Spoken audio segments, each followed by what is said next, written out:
Parasitic relationships require you to show up in a way where you're overcompensating, overdoing, overextending with nothing in return. In a parasitic relationship, these are people who, you are a listening ear for, and you are a shoulder to cry on for, but you don't get that same energy in return. Matter of fact, if you are struggling with something, it's almost like, yes, she's with me, he's with me. They are in a low space, so I don't feel less than them right now because look at them failing or look at them having a hard time.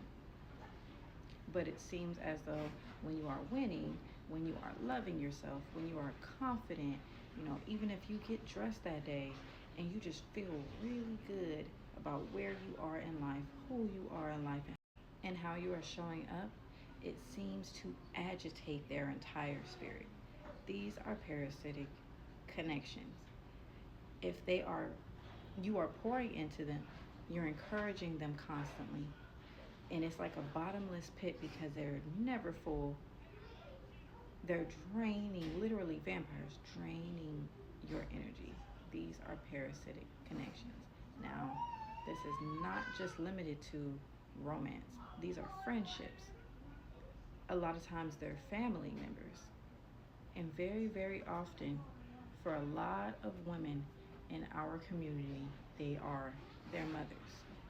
It's just like the saying goes, they're okay when you're doing good. You just can't be doing better than them. How dare you have the answers at such a young age? How dare you persevere a negative situation? And don't let you have something that they feel like they desire or they feel like they should have. How dare this person have this? I should be the one, is what they're thinking, but they'll never say it. This is why it's important to be able to identify a parasitic connection and stop it in its tracks. Disconnect now. Because they did all that they could by making you feel responsible for the fact that they were being left behind. They did all they could to drain the energy that you had so you wouldn't get too far. And the energy that you are giving them, the time that you are giving them, the guidance and the support and the love that you are giving them from a very real place is falling into a bottomless pit because they don't want what it is you give them. They want what you have. And what you have is an inner strength and light, an inner self-love that they cannot cultivate focusing on you and everybody else who is doing what it is that they desire to do. You have to cut them off or they will. As long as you're in the presence of this person, you will always feel like something is up. Why am I feeling these random insecure feelings and I know that I'm not feeling insecure? Why is it that I feel like they're giving me backhanded compliments? Why is it that I feel like every time it's time to celebrate me, all of a sudden they're having a breakdown in a depressive episode or some type of something in order to take the energy from or the attention from my success and, harvest that energy for them. Do you ever notice you're doing something, you're accomplishing something, and all of a sudden they're depressed and no longer have a will to live? That is energy being harvested from you because you have a certain level of empathy in that you have a great heart and that you just want the best for them. You just want the best for everyone. So they take that kindness and to them, it is a weak spot. And this is a place that I was in and very much struggling with how to navigate and how to deal with it. And because of it, I have come up with a wonderful list of notes on how to effectively detach from these people. A lot of us feel guilty for doing so, and this is going to help us to be able to detach in such a way that we wash our hands completely and also allow them to expose themselves to us. Because if you really saw what people meant for you and how they felt about you and what it is they were really doing, you would move accordingly. In this video, you are going to know how to navigate these situations that seem to thrive off of your downfall, how to detach from parasitic relationships, relationships that seem to thrive off of your vitality, and how to recognize them. Number one, you know that you're in a parasitic connection when they get quiet when things seem to be good for you, when things get better for you, but they seem to be happier when you are in a compromising position. Number two, quiet competition. You can't say anything without them making it about them. You tell them, oh, I decided to cut my hair. Oh, I cut my hair before. You know me. And it's not in a conversation way, because there are some things that can be conversation. But you know when it's like, are you cool? Because I'm not in competition with you. I'm doing this because I want to. Number three, they always need uplifting and fueling. But when you are having a moment, mum is the word. They can't even be bothered to listen. As soon as you've sat there months on end for years listening to them and the things that they're going through, just allowing them to get it off their chest and vent. But the moment that you have a time where you need somebody to be that listening ear for you, everything is just so much. It's just you're bothering them so much. It's just they're not necessarily saying it to you, but it's just like or you gotta feel like you're feeling that rushed feeling, like hurry up and get it out type of thing. That's a parasitic connection. And number four, when you take time for yourself, they don't respect your space or they make it all about them again. You're deciding to take some space and to do your own thing and to take, care and cater to yourself. And they're just like, are you mad at me? Did I do something? Did blah, blah, blah, blah. It's because they're feeling that energy to supply be cut off. And at that moment, it has to be all about them. How do I get that energy flowing back over this direction again? Is this, if I, address this person and ask them like, I just feel so hurt. It feels like you're acting different. What are they going to do if they're not already having discernment and moving accordingly? Oh no, I'm going to, compromise the time that I really need for myself and give it to you because I don't want you to feel that way. Screw how they feel. Let them feel it. First things first, when you find yourself in a situation, there is no pouring of the heart that you can do. There is no big conversation that's going to give you that breakthrough and they'll understand how they make you feel and they'll change and they'll be like, oh gosh, I didn't know. And you might get that reaction if you decide to have the conversation, but post conversation, it's going to be right back because there is no pouring of the heart. There is no sharing of the feelings. There is nothing that you can necessarily say or present to them that will cause a parasite to be anything other than what they are, a parasite, a vampire. It is what it is. You need to accept that it is what it is.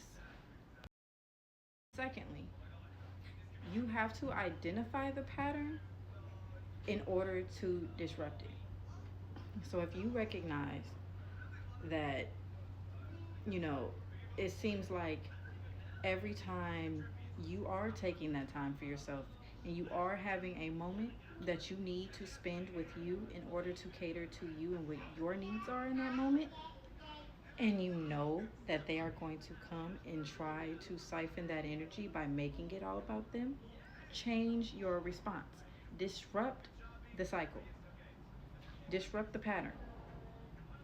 Okay? So instead of deciding, okay, I know or I see that they're feeling something and they've let me know that they're feeling a certain type of way because I'm taking this time for me. So let me cut off what I need to cater to them. Don't do it that time. Just disrupt the cycle. Instead of reacting the way that you usually would, take a second, think, and respond. Okay? If you know that usually you would stop what it is that you're doing and, stop what it is you're doing and cut the time off that you made for yourself in order to make someone else comfortable. This time, don't. To disrupt the cycle. Does it seem like they always benefit from your downfall? Disrupt the cycle. Are you always uplifting them and then feeling too depleted to pursue your own goals? Disrupt the cycle. Or do they seem to purposely sabotage your success? Disrupt the cycle. You disrupt the cycle by giving to yourself. Stop giving your energy. A bottomless pit will never fill. Let that ring in our spirits. A bottomless pit will never fill. There is nothing that you can do to make them feel like they're caught up or they're where you are, because they are in silent competition with you. There's nothing you can do. Continue to grow. There will be people who are left behind. That's just a reality. That's just, everyone is not always willing to do what is necessary to get to a better feeling place, to create their heaven on earth, to grow. And nothing that you can give to them what they need, because change comes from within. So stop over giving. When you stop giving to a parasite or a vampire, they will try to get their supply back by playing the victim or deeming you the villain.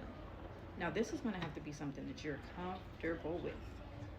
You have to get nice and comfy in the seat of a villain, because you are going to be a villain in a lot of people's lives, because the boundaries are not for them. They are for you.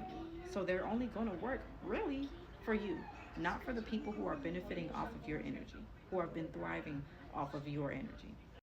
And I'm going to need you to be okay with that. Do not fall into the trap of trying to prove them wrong. And this is how you detach.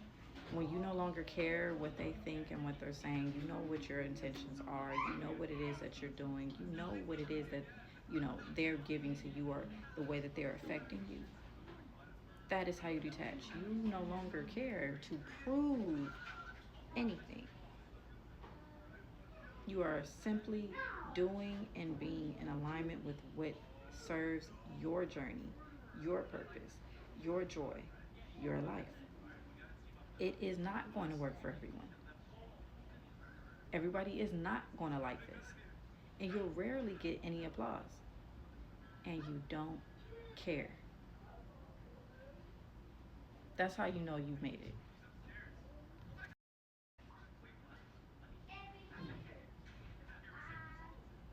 Another way to detach in these parasitic connections, these connections to vampires who are drawing the life from you, is to emotionally withdraw. Get in control of your emotions. Keep everything surface level and maintain your distance. Keep yourself out of situations that would cause you to even think about compromising your boundaries. Keep yourself out of areas, of places that would even put you in a position to betray yourself. If you share a roof with this person, it may seem nearly impossible to accomplish this, but I want to let you know that it is not. You can still do it. Number one, learn how to take time to reflect before you commit to anything. I don't care what it is. You want to go to the store with me and make some runs? You want to trap me in a car with you, girl? No. You ain't got to say that. Delay the response. Let me think on it for a second, because, and you, even if you got to pretend to be thinking, because you ain't got to say too much. Let me think about that. They might be like, think about it. Since when she got to think about it? Let them say whatever they going to say. Who cares? You don't have to give a fuck. You really don't. Delay your decisions. Because you can be like, oh, let me go ahead and think about that. And then don't think about it. Just move on with whatever you was finna do. Number two, learn and find ways to make sure that you benefit in all of these interactions. What you're teaching them is that if they gain anything from you, energy, time, space, attention, that they will have to give to you too. And most vampires don't have nothing to give in the first place. So they're going to start limiting their interactions with you because I have to give in this place. It has to be reciprocal in this interaction. And I'm not used to that. I just want my supply. And not doing it no more. Okay? Number three, you are always busy. You all accessibility breeds contempt and creates entitlement. And that's what we're avoiding here. You always have something to do.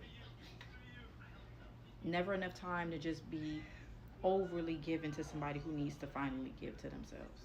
You don't got it. You got a lot to do. Number four, learn how to say no and let there be a period behind that. It's not no, or no, I can't because and all this explanations that you don't owe nobody. No, can you? No. And listen, it's about setting boundaries. You don't have to work for nobody else. Once again, you do not have to work for nobody else. The boundaries are for you. Okay? Say no. All right? And if all else fails, you disrupted the cycle, you've exercised no, you stayed busy, you set boundaries, and none of this is working, you're there still persistent about trying, you need to take matters into you and your spirit team's hands. It's time to bring out the big guns. If this makes you nervous and you scared, this ain't for you anyway. But if you are comfortable in your own power, you're no longer afraid of your abilities and what it is that you can do and the change that you can create in your own life, it's time to do a cord cutting. It's time to do a black walnut bath. It's time to set them intentions and manifest under that new moon. It's time to release under that full moon. Get in your magical bag. Do your research and figure out what it is that you need to do in order to protect yourself and rid yourself of these parasitic connections, of these vampires in your life. Because that energy is yours. It's for you to build yourself, to create the life that you want, right? To feel the way that you want, to have the health that you want. But you cannot have that if you have these parasitic connections and vampires in your life sucking the life from your energy. If you're in a position where they do not respect you and what it is that you're saying and constantly running over, you need to take matters into your own hands. Okay? And this is not nothing to be nervous about. This is a God-given power. God has given power that you already have. Develop it. Sometimes it'll take more than one bath. You might have to stay at it. Sometimes, it may take, going to them four corners and dropping that coin to uncross yourself. But what's most important is you need to rid yourself of these connections. Because birds of a feather do flock together. And they bringing down the average. You do not have to put up with anything. Nobody is entitled to your energy. I don't care who they are. I don't care what they said. I don't care how they made you feel. I don't care how they raised you to be. Your time and your energy is for you. The work that you do on you and the work that you do to uplift the consciousness of this world is to benefit you first. You don't owe nobody nothing. Do you hear me? Cut them cords. Take them baths. And if you're really trying to do something, add some mustard seed to that black walnut bath. And you would just start seeing it. Don't try to fix it because you don't want to be on the way when somebody starts getting their karma. See, you put yourself in a negative position if you go and you do all of this work to make changes in your life, and then you go right behind that trying to fix and save people who are finally getting theirs. You're putting yourself in harm's way. Now, why would you want to do that? Don't do that. Don't be silly. And don't let nobody gaslight you either. You know what it is that you're experiencing. You did what it is you had to do. Now be in a receptive mode. Because when it is that you're ready, when you put these things out there, oh, I already know you're ready. If you even watching this video, I know you're ready.